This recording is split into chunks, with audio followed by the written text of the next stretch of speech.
Today on GTFO. Over the course of the past few weeks, a number of Overwatch League teams have announced the releases of different players, some of which are extremely high-profile talent. With the signing window for new franchises only a few days away, and the signing window for the original 12 teams opening in a month, we'll be reviewing which players are now free agents and what the future could look like for the teams and talent. I'm Gryf. I'm Trop. And I'm Fireclaw. Let's break it down.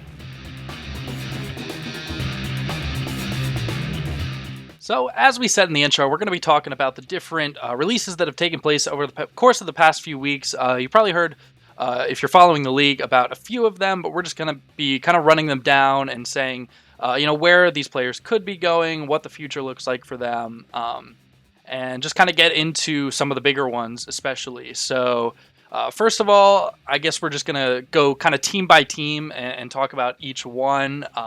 Starting with Florida and the Valiant, since nothing has happened with them so far, we should be expecting to hear some announcements from them in the coming week or two. But the Florida Mayhem and the LA Valiant have not announced anything. But going all the way back to kind of the first announcement we were hearing, we're going to go for the San Francisco Shock, who announced the releases of IDDQD, Nomi, and Dak. So over to you first, Fireclaw. What do you think of the releases for the Shock? We really didn't see these players that much. The Shock kind of has a young core that they started playing a lot more towards the end of the season. I think IDDQ got in for one game. I think it was against the Dragons. He did perform well, though. He did perform. He did perform well, but it was just one game. Nomi, was he the main tank player? Yeah, Go ahead. Sorry, go ahead. No, we saw a good amount of Nomi in the early stages of the Overwatch League. I think when it comes to these players, they all actually are pretty decent players. I'm not sure, because we have so much new talent coming into the league with, the World Cup and contenders and players turning 18, whether or not they'll be able to find spots. But really, all of these players, I think, could potentially find a place on another team. Trop, do you have any thoughts? Yeah, they just had a lot of young talent. So if they wanted to let these players grow more in that roster, or they're just going to keep bringing in young talent, I'm not surprised to see them let people go. They didn't have the most stellar performance this season. I'm sure they're going to pick up a lot more momentum this time around, though. Cool. So we are going to be moving through these things pretty fast. Moving on to the Los Angeles Gladiators, who dropped Silkthread, Asher, and Remix, as well as transferred Fisher over to the Soul Dynasty, which we have talked about in a previous video, but we'll touch on a little bit more during this video, leaving them with no main tank player. So back to you, Fireclaw. What are your thoughts on these releases? Fisher is just huge. It shapes the entire Overwatch League future right now. The team he goes to, which we'll talk about later, really needed him, and I think he's obviously the biggest of their team to leave. Remix leaving surprised me a bit. Obviously, with Fisher gone, you'd think they're going to need a main tank, but they also let Remix go, which we've been now hearing rumors that Panker, he plays the main tank on the Gladiators Legion. He'll be coming up the roster and join the Gladiators in the regular season. So if that's the case, that's why they released Remix. Asher's a DPS player who I don't remember seeing too often. I'm sure he played every now and then, but didn't seem too much. And then Silkthread, it's a heartbreaker. I know while I was actually out there to see a playoff game, I know a lot of the Gladiator fans actually like Silkthread. He was on the Valiant that didn't really get to play, and the Glads ended up picking him up and got him some playtime, and everyone really likes him, but I just don't think he fit what the Gladiators were really going for, and that's why you see him drop. So, Trop, do you think any of these players, Silkthread, Asher, and Remix, could have a future in Overwatch League? Yeah, they definitely have a future, but when I see them on the Gladiators, I didn't see them as like the highlight players of that team. When I did see Fissure play, I think maybe they drop him for the language barrier on that team. I think that's an interesting idea. Maybe they wanted to have a more cohesive unit, and so they drop the Fissure, and then they pick up some other main tank who has a more chemistry with their players. I definitely think when it came to Fisher, obviously he was the superstar of the team. The other players not as much, but I definitely think it had to do with the language barrier. Maybe not the language barrier so much as the just differences in the play styles and what Fisher wanted, I think, for the team versus what the team was kind of doing over there on the Gladiators.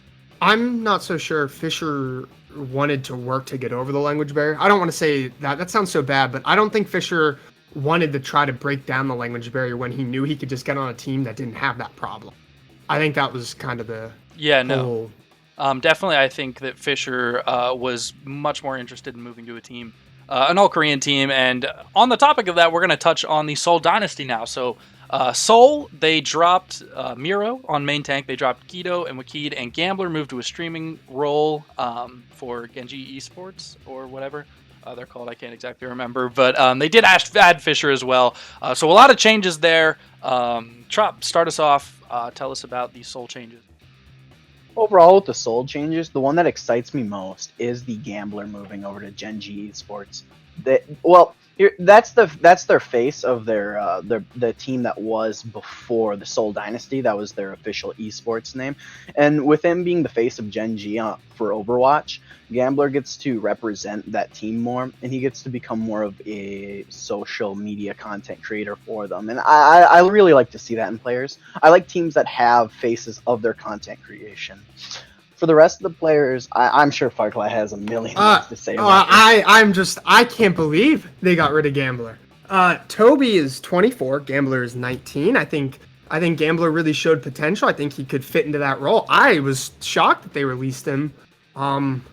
I really don't have much more to say than I couldn't believe they released Gambler out of everyone. Even Miro, I was more okay with than Gambler. I thought Gambler was going to be their support for a while. It definitely seemed like during their struggles throughout the middle of the season that moving from Toby to Gambler was an overall positive change for them.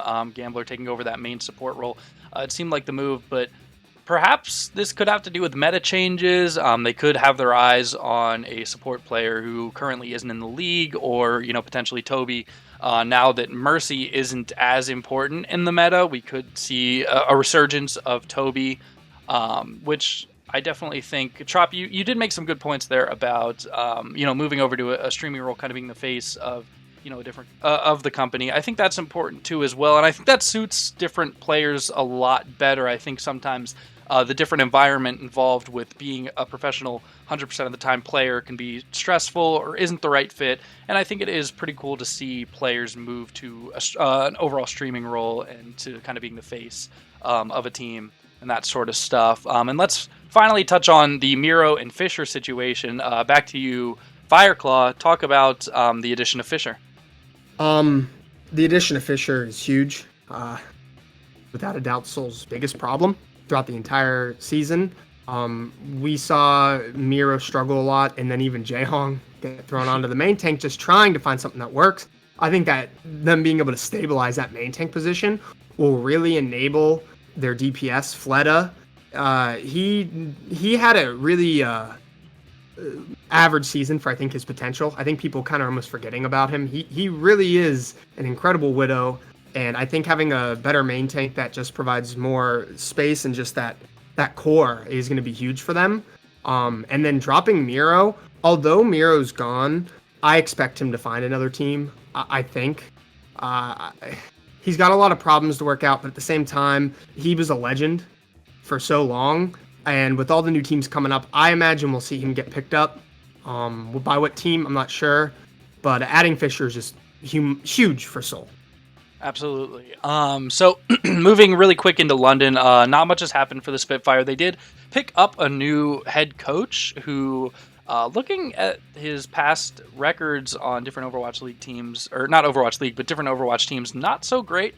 So it's interesting to see where they're going to go with this new head coach. But we can only speculate at this point, so we don't want to talk about that too much. Moving on to the Dallas Fuel, we had a few changes. They did decide to re-sign 7 of their players with their contract option. However, they did see Siegel obviously did retire. You probably heard about that by now.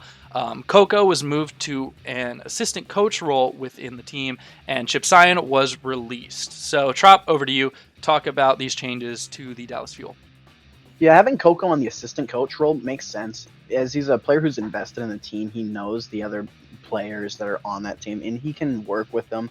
He can review their VODs, which is a crucial part to improving on Overwatch, especially in the Overwatch League level, is figuring out the little things that your opponent does. Siegel retiring is something that he probably had on his mind for a while. He definitely wasn't like he's one of the more enthusiastic members of the Dallas Fuel. And as long as he's doing what he enjoys doing, it's fine that he retires. And I just wish we would have gotten to see more of Siegel play. And for Chipson, I'm not really sure about the Chipson. What do you think about the Chipson release, Fireclaw? I like you. I didn't know for a while. It was just, we didn't see him play almost at all. It was just, who knows where he'll go. But I did recently see Reinforce tweet and go to bat for Chips, saying Chips has a lot to prove. Reinforce also was saying how good Chips Ana is. We know Ana might be coming back into the meta. And Reinforce said any team would be lucky to have him. I think Reinforce carries a lot of weight. He might end up falling right back into where he was with the Fuel, where he's not playing. But I think we could see Chips being picked up. As for hurting Dallas, I don't think it's going to change Dallas too much. Other than, I feel like people like Coco and Chips were a good influence on the team, at least a little bit. They were just positivity, maybe. You look at some of their players like Tymoon, ACAM, and they don't have the best reputation. So I think the Fuel has to be careful not to build up this, we'll call it a locker room mentality, where it's just kind of everyone's at each other's throats and they're trying to compete. You do want to be a team, and I think the Field just kind of have to watch out for that with releasing players like Seagull, Coco, Chips.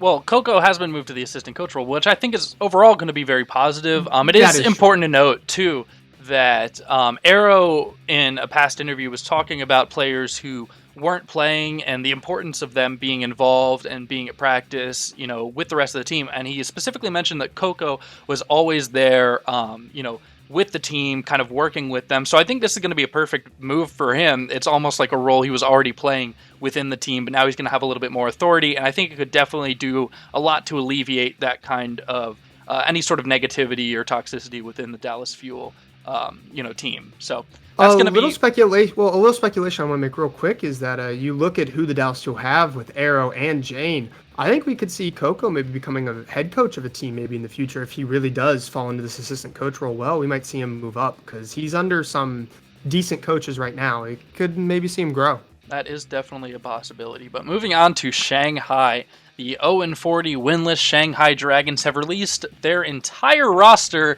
save for 3 players, Geguri, Fearless, and Dia. I think that this was a good move for them. I don't know, coming off of an 0-40 season, not getting a single win, obviously a lot of people were behind these players and really loved these players and supported these players, and it's tough to see them go, but you can't ignore the complete lack of success. And I think they came away with, at least when it came to 3 out of the 4 players they should have kept, I think they came away with the right players. But I think you obviously should know who I'm talking about, the 4th player. So Fireclaw, tell us a little bit about the player that they should have kept that isn't still on the roster.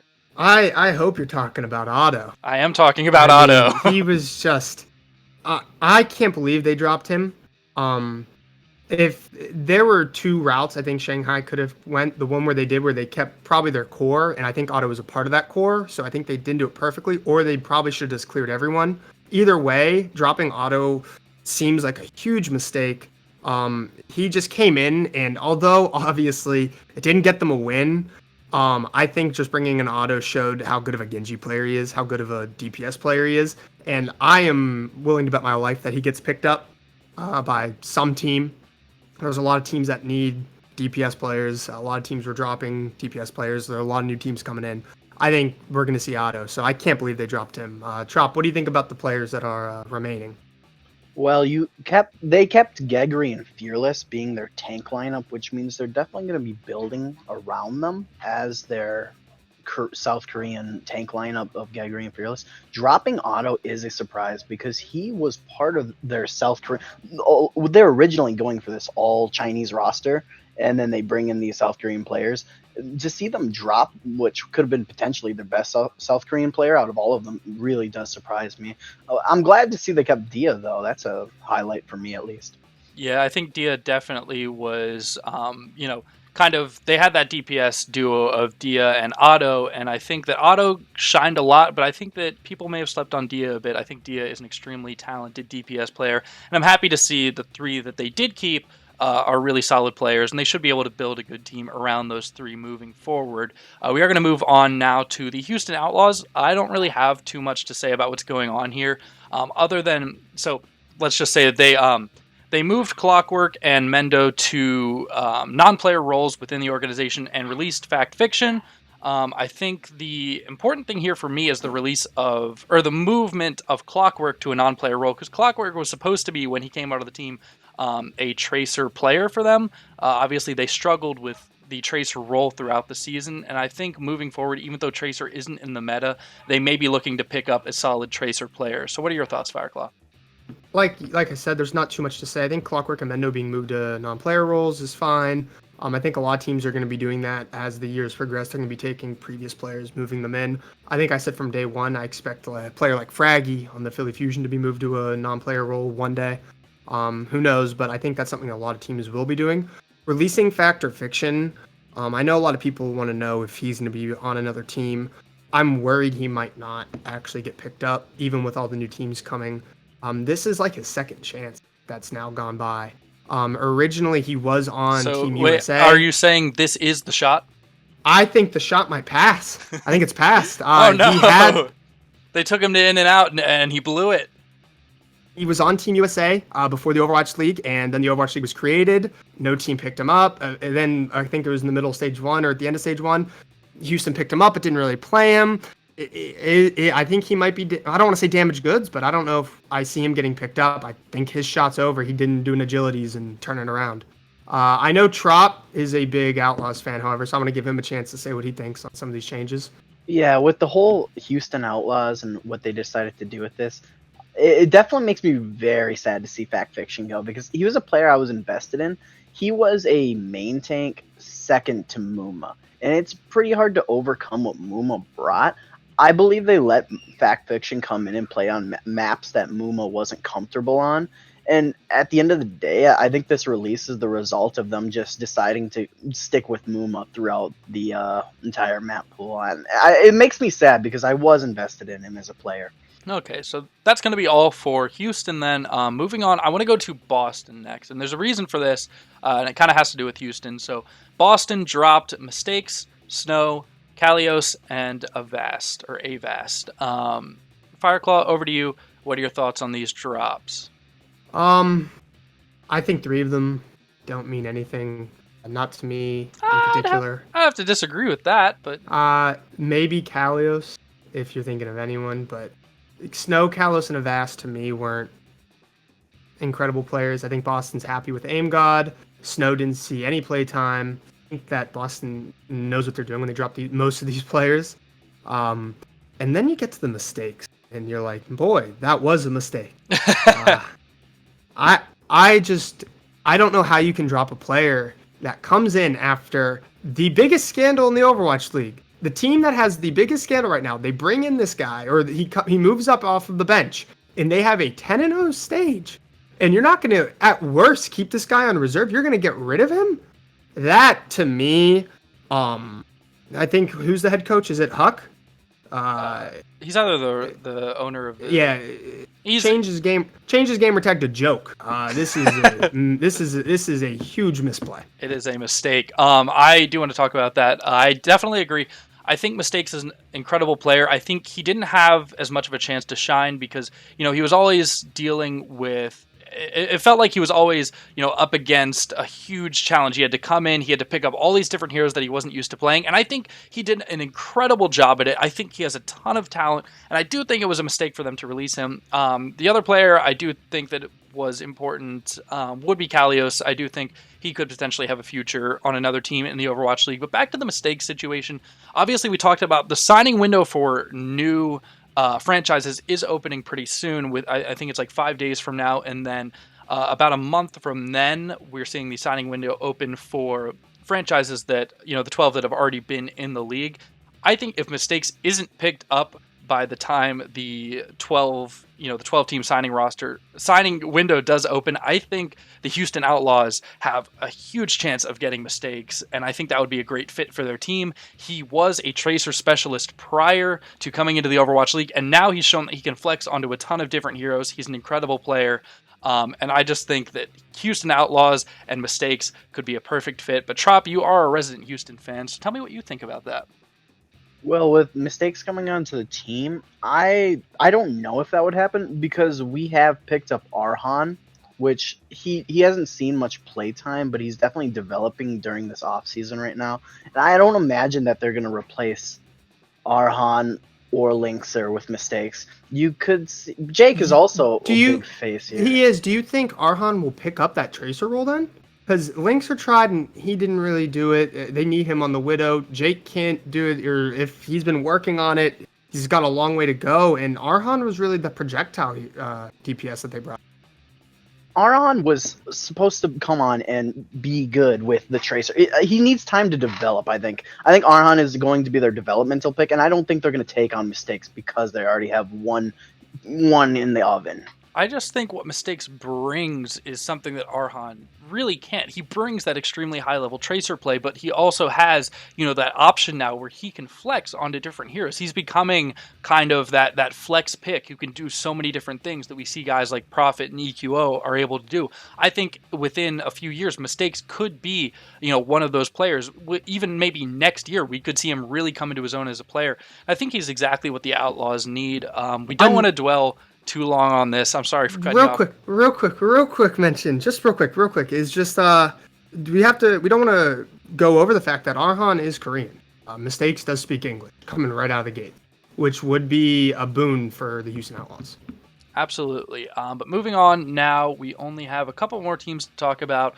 First, the Philadelphia Fusion saw the release of Shadowburn, Dayfly, and Joe Meister. Obviously, two of those players not so consequential, but we do see Shadowburn leaving the team. Now, this guy has been an all-star player just sitting on the Philadelphia Fusion bench waiting for a shot, and absolutely, he is going to shine on another team. I am 100% sure he's going to get picked up for Season 2 by some other team, and he is going to be incredible. Absolutely. I think he's the best fair in the world. Genji's incredible. He plays the projectile role just like you would need it. I know a lot of people are speculating, could Dallas pick him up? Maybe London could pick him up with the dropping of Otto. Maybe Houston. I don't think he will get that far. I think he's going to get picked up by an expansion team. Obviously, SDB could say no and just wait for offers from real teams, but I think he might sign with an expansion team. I am curious to see if Philly picks up another 2 supports, because one of the things they mentioned was having 2 teams with 12 players. You can fit 2 teams, an A team and a B team, to scrim against for internal scrims. I'm curious if Philly's going to fill that gap with 2 more supports. I imagine they will, but it will be interesting. All right, so the final team that we're going to talk about is the New York Excelsior, who dropped their head coach, Wizard Hyung, as well as main tank Giannis, who came in on a number of occasions for mono on different maps. He kind of brought a different play style too. Obviously extremely talented. So Wizard Young has already announced that he has been picked up. He's no longer LFT looking for team. We don't know where yet, but he will be the head coach or a coach on some team somewhere. And when it comes to Giannis, I also think that he won't have any trouble finding a team as well. But Trop, what do you think?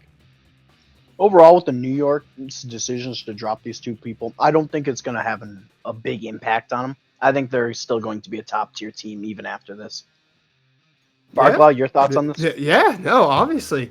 I think Gryf wanted to know what you thought about Giannis, though, which I will gladly fill in. I think Giannis will once again be picked up by an expansion team.